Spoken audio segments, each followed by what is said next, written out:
Seguimos entonces informándole de este caso que ya le adelantábamos y hoy un juez de turno decidió que un paciente con COVID-19 que huyó de un hospital temporal enfrente a la justicia.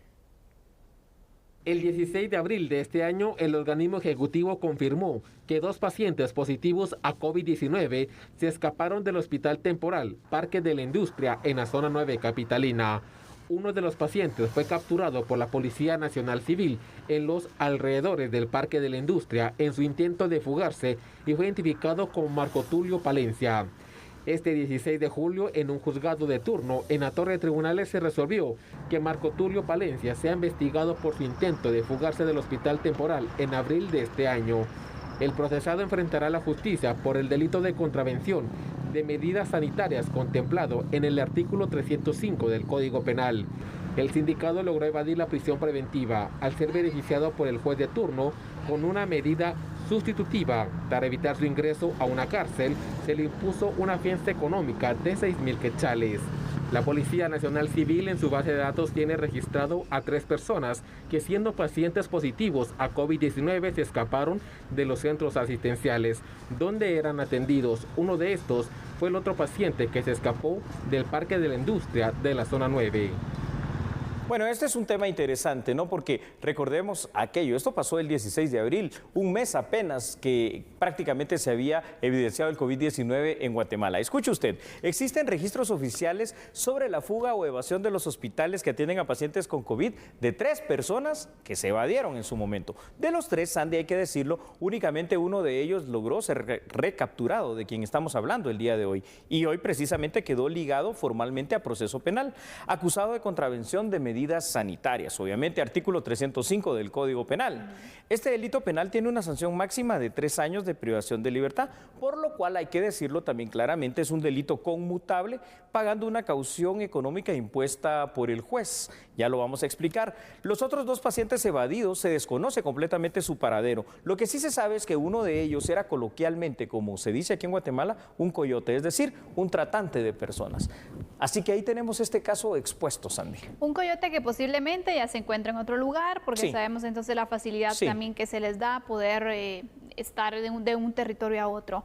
Pero vamos con esa irresponsabilidad, Julio. ¿Y cómo ves tú lo que manda el artículo sobre el proceso por el cual esta persona va a ser juzgada? 305, si no estoy mal indicado. Bravo, Sandy, el artículo 305 del Código Penal, propagación de enfermedad, ¿verdad? En este caso que habla que aquella persona que con algún actuar que habría que calificarlo de irresponsable puede poner en riesgo el contagio de una epidemia, como dice el Código Penal, de una enfermedad. Sabemos que estamos en eso, no en una epidemia que realmente es pandemia porque es mundial. Ahora, parece grave también la situación de imponer una sanción por algo que tú pudieras pensar no necesariamente es un delito de trascendencia. En lo normal no lo sería, sin embargo en el contexto actual es donde se está viendo esta cuestión, es decir, porque si son personas que ya tenían ese positivo de COVID-19, el contacto con otro tipo de personas lo que puede hacer es todavía hacer que esta pandemia siga expandiéndose en nuestro país, donde ya parece que el COVID-19 se ha vuelto una cuestión que vino, como le hemos dicho muchas veces, para quedarse, pero que se alarga, se alarga, se alarga y se aplaza. Sí te digo algo. En el contexto de que es un delito conmutable, también el juez le dio el beneficio de pagar temporalmente, aunque lo dejó ligado a proceso, una caución económica de 6.000 quetzales para que pudiera recuperar su libertad mientras el proceso penal continúa. Así es. ¿Sería oportuno, Julio, establecer alguna tipificación específica por esta situación del COVID o por alguna situación de pandemia, epidemia? Viendo entonces específicamente la gravedad de la situación, ¿cómo ves tú nuestra actual legislación y las futuras modificaciones que se podrían hacer? ¿Sabes, Andy? Lo que yo sí creo es que el Código Penal guatemalteco, yo no sé, yo no me atrevo a decirlo ya que hay que hacerle otra reforma legal, porque ¿cuántas ha sufrido el pobre Código Penal? Es decir, está parchado sobre parchado y tantas pequeñas modificaciones que ha hecho. Tal vez lo que habría que pensar que hay que hacer en nuestro país es hacer una reforma completa, pero reforma total, integral del Código Penal. Y esta reforma no significa que se vayan a cambiar algunas cuestiones, sino que se vayan a actualizar. ¿Por qué? Porque el Código Penal data del año de 1973. Entonces, de pronto, para 1973, imponer una sanción de 2.000, 3.000 quetzales era wow, muchísimo. Pero en este momento cualquiera prácticamente la va a poder pagar. Entonces, ahí es donde debería que hacer una actualización, no solo de esa parte administrativa, de lo económico, sino que sobre todo en el contexto que estamos viviendo de una pandemia y que son cosas que pueden pasar, pues una pena también de 3 años parece hasta poco por el riesgo que esto conlleva para la sociedad guatemalteca. Yo creo que ese es el camino que tenemos que seguir. Ahora, ¿quién se va a animar? No lo sé. Aquí sí me gustaría ver al sector justicia integrado en la instancia coordinadora de modernización del sector justicia para plantear la reforma integral del Código Penal, del proceso penal guatemalteco. Porque requiere una actualización y un fortalecimiento sin duda, Julio, este código que es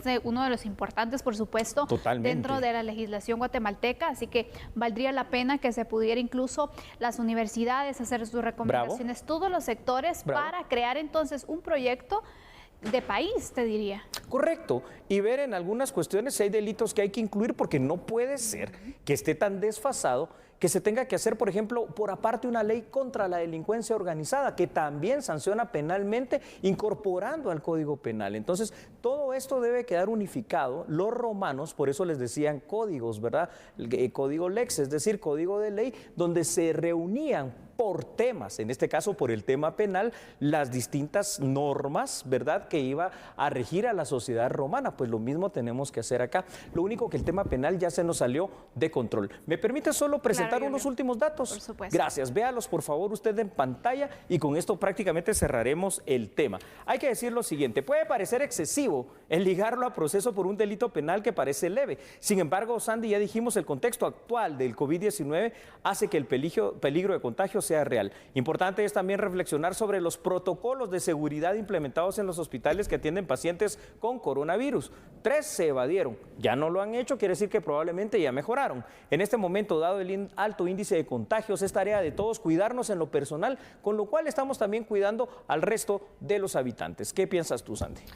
Bueno, es importante entonces darle seguimiento, y es importante también este caso porque sabemos entonces que todavía hay 2 personas que están pues pendientes de detención. Es correcto. Que también están bajo esta situación y que por supuesto se convierten en un peligro, como lo dice, para la salud. Esperemos que hayan sanado, que no hayan contagiado a muchos y que no haya pasado otra cosa. Vamos a la pausa, ¿te parece? Por supuesto, regresamos enseguida con la radiografía del COVID-19. No cambie, nosotros somos a la medida.